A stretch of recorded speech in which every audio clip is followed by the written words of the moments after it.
నలుగురు నీ వైపు వేలు పెట్టి చూపిస్తున్నప్పుడు ఆ సమస్యకి సొల్యూషన్ నువ్వు చూపించాలా, అది పద్ధతి. రాజ్యాంగబద్ధ పదవుల్లో ఉన్నప్పుడు మరింత జాగ్రత్తగా ఉండాలి. అహంకారపూరితంగా లేదా అధికారాన్ని అహంకారపూరితంగా వాడుకోకూడదు.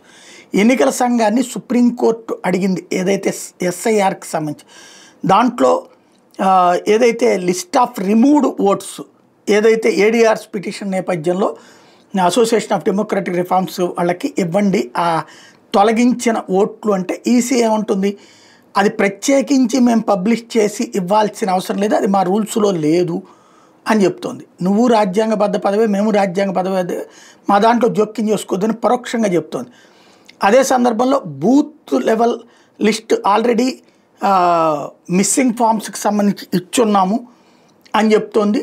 ఎవరిదన్నా ఓటు తొలగించాలంటే తప్పనిసరిగా మేము వాళ్ళకి నోటీస్ ఇచ్చాకనే తొలగిస్తాం, అంతవరకు మేము గ్యారంటీ అని చెప్తోంది.